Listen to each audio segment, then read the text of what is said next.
Bree more. Bree more production. Hey, Lauren. Hey, Lauren. Hey, Lauren. Bree more. Hey, Lauren. Hey, Lauren.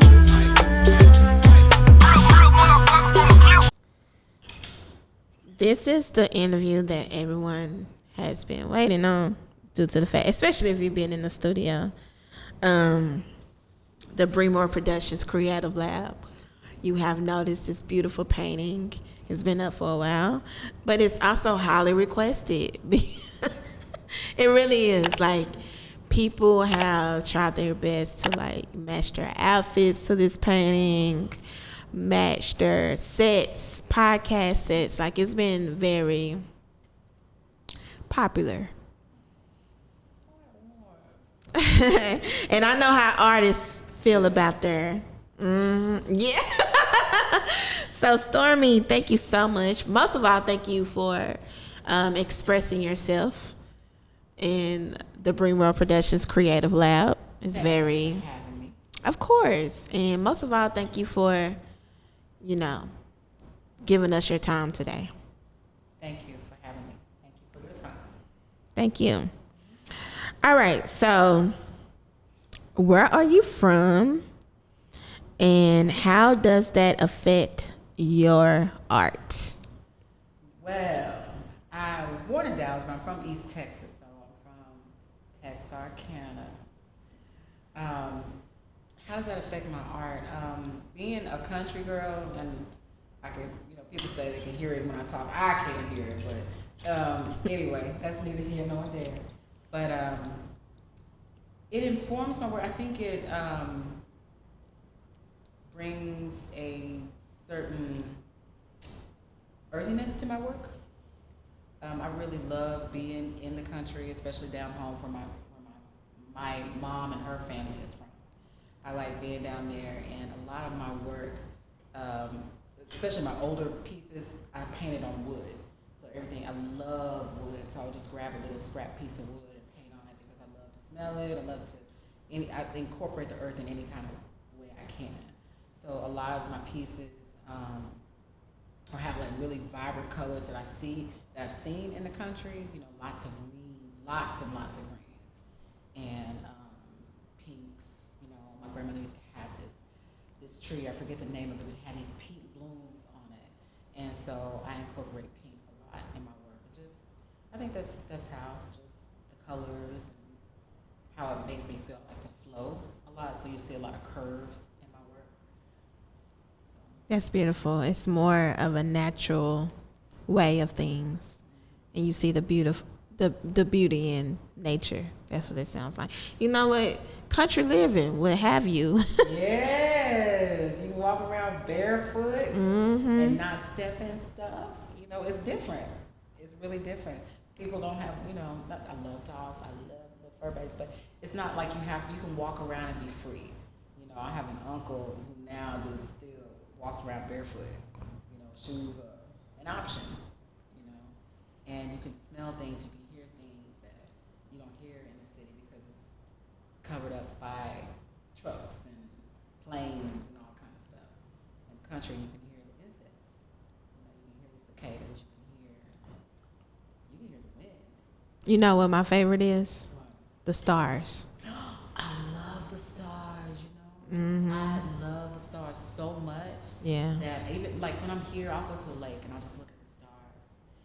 And when I can't get to the lake, so what I decided, I was like, I love the stars so much.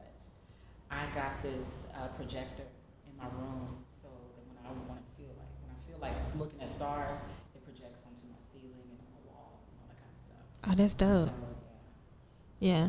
I feel like in East Texas, because that's where my family is from as well, on my dad's side, my mama too. But girl, we probably can. we probably ain't no telling. The stars are always my favorite attribute of the country living. You can see every single one of them. You can. It's different. It's like it's like in 3D. Like you can almost reach out and touch it. and the sky is so dark. It It's is. so dark, and the stars are so bright. You can actually see the formation. So it's really beautiful. You're right. Yes. Who are your biggest artistic influences? Well, I'll say my biggest really is my mom. Um, that's my biggest influence. My mom sings, and she used to sing like classical. She was trained classically, so she used to sing classical voice, but she also was, she sang spiritual songs too. Kind of just like you could feel it in your soul. Like I know probably everybody says that, but you really could feel it. And so my mom, and she used to write. She used to write poetry. She wrote poems for me and my sister. And she would give us care packages every once in a while. And I remember her giving each one of us a photo album. And in this photo album, it had all different kinds of things. But one of the things it had in there was a poem that she wrote for us in there. And she put songs in there that she liked to sing or whatever. But yeah. And as far as artists that other people know, I love Nicki Giovanni as a poet. Oh, yes. Love me some Nicki Giovanni. You know what? A lot of people do not understand her. Well, they don't know her, but Yeah. Nicki is so gangster. Yes. She's so gangster. She actually got Thug Life tatted on her because she was highly inspired by Tupac Yes. at a pivotal moment in her career. Yeah. So when he passed on, she got Thug Life tatted. Nicki's the truth. Mm-hmm.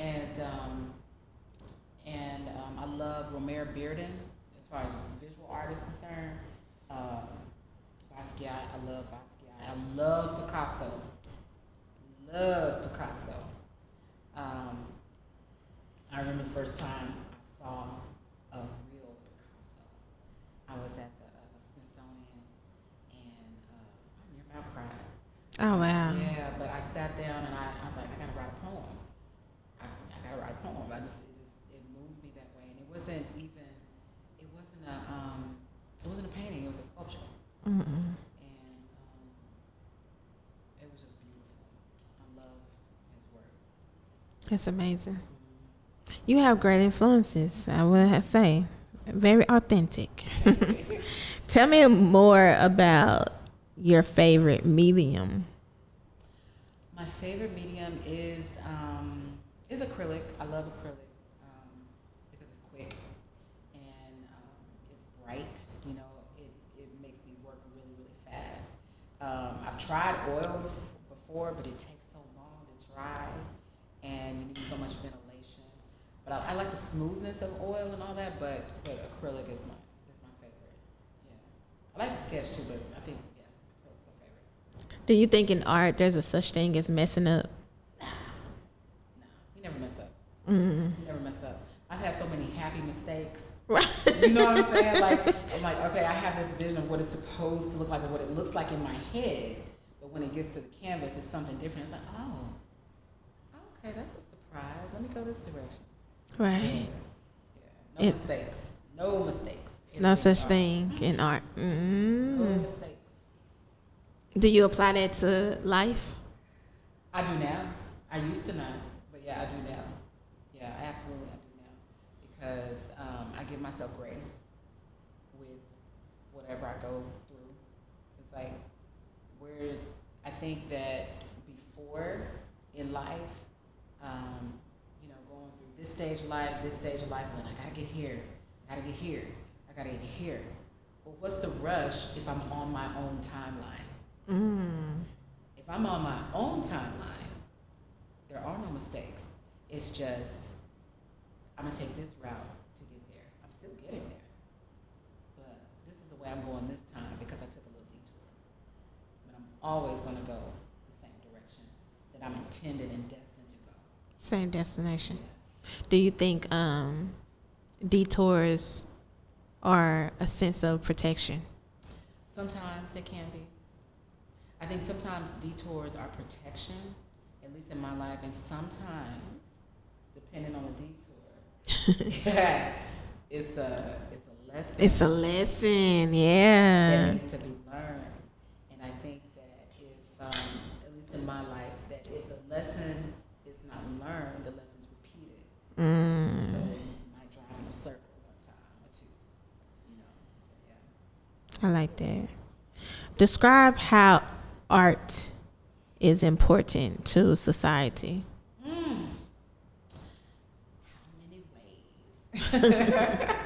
We count the ways. I think that art is important because it speaks our voice. I mean, I know this sounds probably kind of a little cliche, but I think it's important because it can be so political. It can be so liberating. It can be a uniter, and it can be a quiet, loud voice. You know, so a painting doesn't make any sound, but it can really change people. You know, theater. I'm an actress as well, and going to see a show, not even being in a show, but going to see a show, so many different shows have changed me. I go in one way, come out another. You know, affects my view on a situation or on the world. And I think it's art, just by nature of what it is, changes people. And it's important because we need to be enlightened. Especially like when we went through, well, we still in COVID, but when we were locked down and shut down in COVID, for me, it was like, okay, art was just yanked away from everybody. And what I thought about is like, how are people dealing with it? You know, I'm an artist, and I know how it's making me feel. And I went through a little bit of a depression because I was like, okay, I can't perform, right?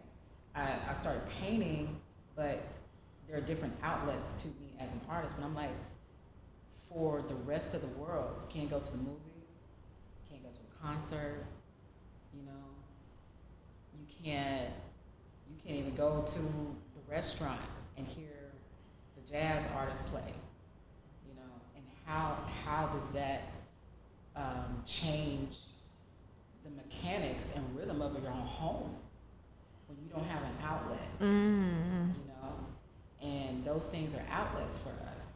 We get to decompress when we go to the movies. We get to decompress when we, you know, go to a concert or whatever. And nobody was decompressing. Nobody was decompressing. That's the reason why there's a lot of domestic violence cases. Yes, and anxiety and Yeah. depression went up. Like it's out the, you know, they're talking about on this, on NPR, they're talking about how like anxiety and depression is at an all-time high. You see it in children in schools and all that kind of stuff. Nobody had an outlet for 2 years. You know? It's true. Yeah. It's true. We also see that effect in our community as well. Oh, absolutely. Absolutely. We see that often. And we wonder why, you know, certain people think a certain way or act a certain way. It's because they don't have an outlet to express themselves. So, when you are on an emotional high, how do you pace yourself? 'Cause it happens Artistically, yeah. And I know you know how I pace myself. So emotional high, positive emotional high. Does any kind of emotional high? Negative, upset. A negative emotional Yeah. high. I pace myself. That eyebrow went up. Listen. Some things we want to talk about off camera. But breathing. Learn to breathe and like really breathe, like deep breathing. You know, not just like, but really take it in and breathe it out and stop and say, you know what? Be still for a minute. That's one way. Another way is to busy myself with something productive. or positive, and it doesn't have to be anything major. It doesn't have to be painting or anything like that, but just something that will pour back into me. I think that it's so important that we learn how to pour into our own cups, and not depend on others to pour others or other people or other things to pour into our cups, right? Because that's not dependable. And I think we should not be pouring from our cups, but from the salsa, right? So you pour from the overflow and not from the cup, because you keep pouring from the cup, eventually you're not gonna have anything in there, right? But if you keep filling up your own cup, there's always gonna be an overflow. And what you give to everybody else should come from the saucer, not the cup. Ah. You have to pause on that. That's why you're not depleted. Right. I like that. I like that a lot. Because in a way, you shouldn't be selfish. In a way, you should give back. Yeah, absolutely. Yeah, it's balance. Yeah, there's balance. Yeah. Yeah. But I think a lot of times, especially if you're a giver, that you're going to keep on giving because that's nature. That's your nature, right? But the giver is not a giver unless there's a taker. And takers are always going to be takers. And a giver is always going to be a giver. A taker's not going to give you back. Only a giver's going to give you back. So if you're in the business of giving, especially if it's to a taker, you especially have to make sure that you fill your own cup. When you're around another giver, a giver can help fill your cup because you'll replenish each other. Exchange. Yeah. Like a real bartership. Yeah. That makes sense. Yeah. So, what a lot of people, especially my audience, are not aware of your theater background. Do you pick and choose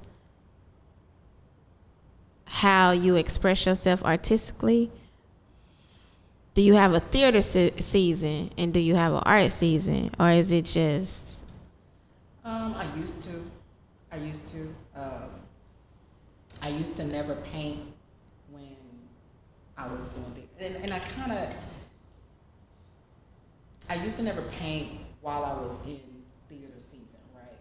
So I would separate the two.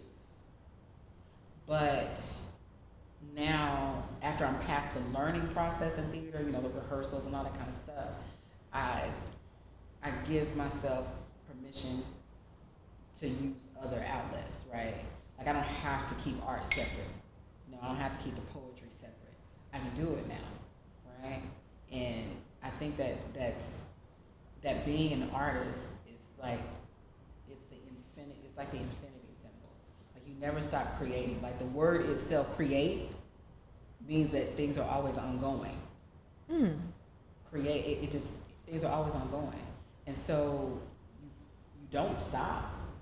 Even if you don't do anything with your thought, the thought is a creation. It just hasn't manifested in tangible form.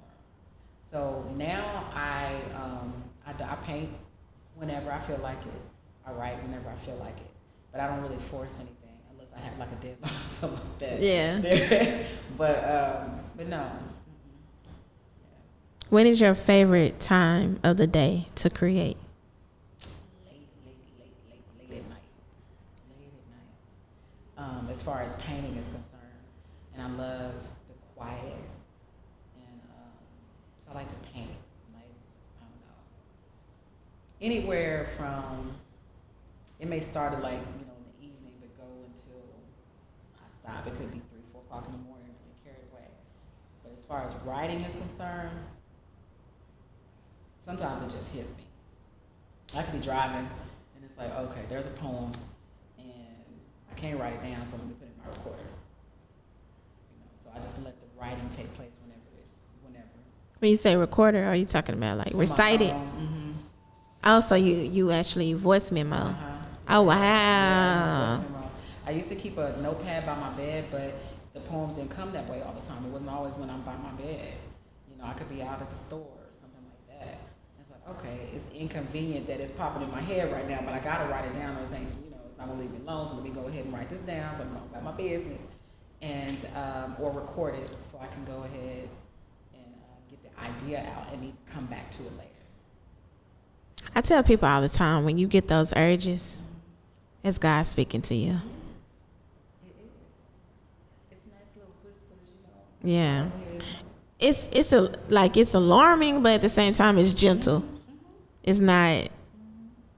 yeah. Yeah. What is like that though? Like, what's a great way to explain it for people that's watching? It's alarming, but yet gentle. It's like a little, I don't know. It's like a little surprise. It's like a little happy surprise, you know, like a unexpected something that you get to take part in. You know what I mean? It's like, Oh, like when you are in love, right? And your lover kisses you unexpectedly. Yeah. It's alarming, but it's like, ooh. Like, okay. Okay, so let's talk about what we have in the background, which is a beautiful masterpiece. Can you go into depth? well, so the main focal point is a woman's lips, her mouth, and my vision or my inspiration for that is, and then also the size of the mouth is for Black women to own their voice and speak their truth all the time. You know, I think a lot of times, I know a lot of times that, you know, Black women are celebrated in our own community, but tolerated in other communities. Yeah. Visually, as far as our voices are concerned, all of that. And I have noticed also in my own life that I have gone times without giving myself permission to speak, right? And I always have permission to speak. Whether people like what I say or not, I always have permission because I can give myself permission. And with this is give yourself permission to own your voice, and not even just your voice, own your beauty, you know, own your beauty. Our full lips, our big hips, our hair that defies gravity, you know, naturally, our hair rises, you know, we make it lay down if we want to. Yeah. We make it behave if we want to, and that's a lot of power. Own everything about us, our breasts, our womb, our flower, our everything. It's all luscious. It's all beautiful. It's all on purpose, you know, and it's not to be hidden, and it's not a mistake. And this is just about walking in everything that makes us beautiful and Black and loving and full. And so, yeah. And then I wanted to make sure, well, not really wanted to make sure because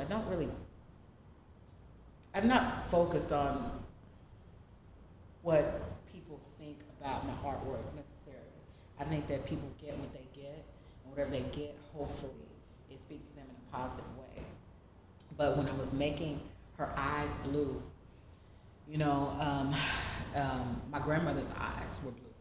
Oh, wow. Yeah, she was about my skin tone, but she had blue eyes.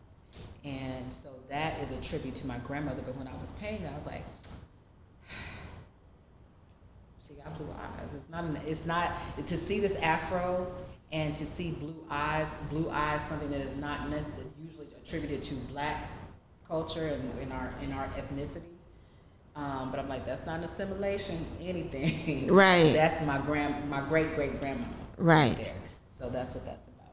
I think that's important, though. That's an important feature to display due to the fact that blue eyes are recessive in the Black community. And, you know, people need to know that it happens. Just like blonde hair. It happens. We have blonde hair. That's why I'm like, be unapologetic if you want to wear with some blonde hair because we have blonde hair. We have red hair. And even off camera when we was having a conversation with another young lady about the beauty of the black woman and how we should be unapologetic about our curves and our hair and all that good stuff. And I appreciated that message due to the fact that I am like a hardcore lover of Sarah Bartman. There's an exhibit that you need to see. I'll tell you about it later. Yeah. So when I heard about her story and I look at myself in the mirror, is now that I know of my ancestor, and I claim her as my ancestor, due to the fact that we have the same build. So even if, after my pregnancy, my stomach is not necessarily as flat as it used to be, it still gives me a sense of belonging to my ancestor because that's how she was built. Right. So now I'm not necessarily like ashamed of it. Yeah. So I think it's just, like, and then on top of that, you just like survived a serious situation. Pregnancy is a whole life passed through you. Yeah, a vessel. It's just a portal, a passage. Like, that's major. So I love the fact that your art displays that beautiful side of womanhood. Because when you see that outside of our community, though, it's kind of sexualized and over-sexualized. Because sex is a beautiful thing. However, it can get nasty, and it should never be looked at as nasty. So, yeah, like I wanted to make sure, like, every time, not every time, a lot of times when I paint black women, I use breasts as roses, and I've painted the womb a few times, but it's not an ugly thing. It's a delicate thing. It's a powerful thing. And it's beautiful. Our breasts are beautiful. Our curves are beautiful. And they are sexual, and it's okay. But we have for centuries been the object of inappropriate. Yeah. Affections. Right. And been mishandled. Disrespected. Exploited. Yeah. Yeah. And just because of how we look, I think that it's so important to for us to be unapologetic in how we show up in the world. And that's how we show up in a room. That's how we show up in any room, and how we show up everywhere we go. And to not cover up if you don't want to. Of course you don't, you gotta cover, but what I'm saying is don't even be ashamed of however you want to show up in the world. Because we keep having rules on what it's supposed to look like to be a black woman. Right now, there's discussions around the Crown Act, and some states are supporting it, some states are not. The Crown Act about our hair. Yes, and how which is what crazy. We're supposed to do with our hair when we go into schools, or when our children go to school, or when we go to work, and what's appropriate and what's not appropriate. But it's appropriate because it grows out of my head like this. Exactly. It's a natural. It's just how I show up. This is how I wake up. Right. That is. I don't think people really understand. That's why I just feel like these people are not as godly as they claim. Because if you were really godly, like you say, you really believe in God, and you praise God and you worship, or whatever the case may be, you will leave black people alone due to the fact that this is God's work. This is how it was created. I didn't reconstruct my DNA. This is how I arrived. So you can't be godly if you go against that. This is God's art. exactly what it is. So weird. Yeah, it is. But you know what? That's their issue. Right. I really want you to say what you said earlier. Yeah, you know. I don't give a. Hey, you know what I'm saying? All right, so we also have these beautiful words displayed as well, and I want you to recite the poem that you created. Okay. Pulled up all handy dandy. Okay. I decided to love unapologetically in the thickness of my blackness.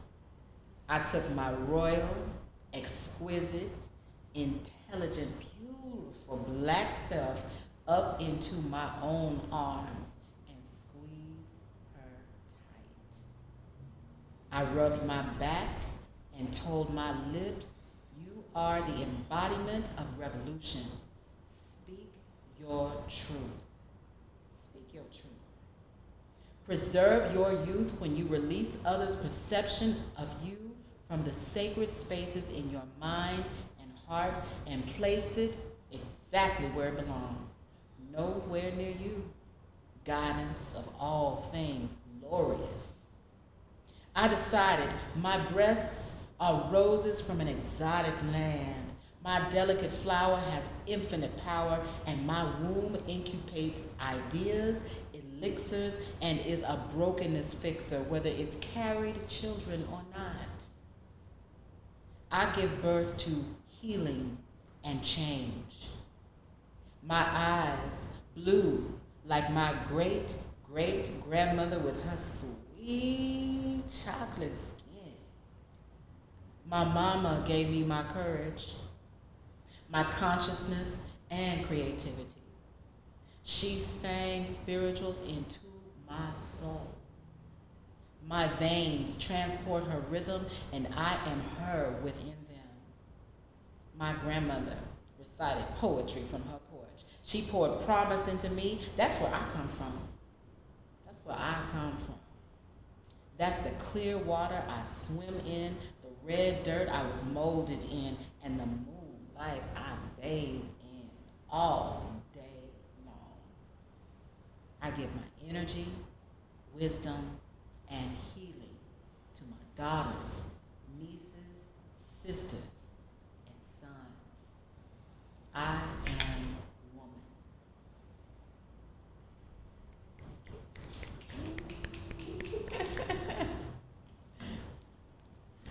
That was amazing.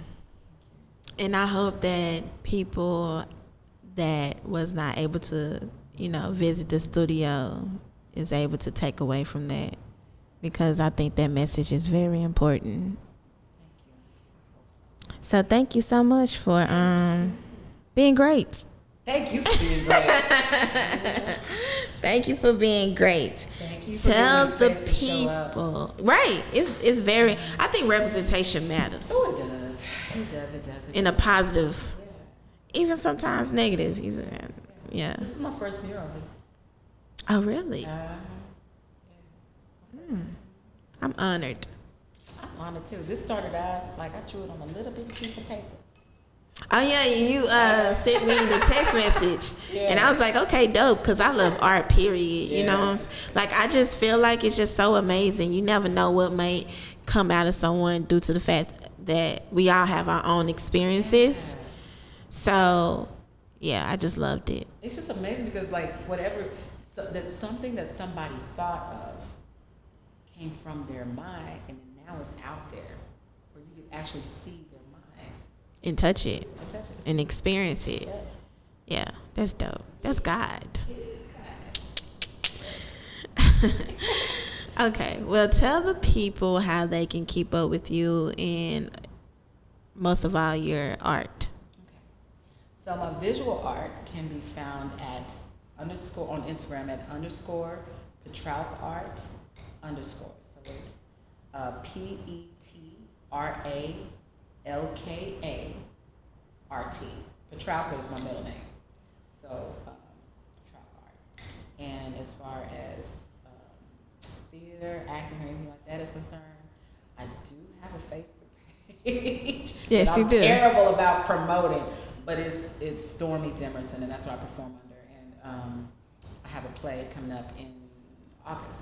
Awesome. Fences. I'm doing Fences in August at Circle Theater in Fort Worth. So. Okay. I never been to Circle Theater. It's right across the street from Jubilee. Yeah. Which I love Jubilee. Yes, I love me some Jubilee. Shout out to Jubilee. That's one of my homes. Yeah. What is Fences about? Fences. So, Fences is an August Wilson play, and everybody knows like the movie was out, but the play was first. So it is about a man who was a former baseball player, and him dealing with not having that part of his life anymore, and him having the different challenges, as a result of his certain decisions he's made in his life. I'm trying not to get too much because I want y'all to come. Right. support. And so in the film version, it was Denzel and Viola. Oh, yeah. Okay. I will be portraying Viola's role, as people wanted Viola's role, but yeah, that's my character's name is Rose. Ooh. I'm excited. I've been wanting to play this role for a long time. So. You got it. It's yours. Well, congrats on that. That's dope. That's really dope. I'm excited. I'm definitely gonna support. Thank you. Well, thank you so much, Stormi. I really appreciate it. Thank you, Bree. You're beautiful. Thank you. You guys make sure y'all tap in, and most importantly, take out the time to subscribe to the Bree More Productions YouTube channel, and we will have more lovely people to come through to express themselves and talk about it.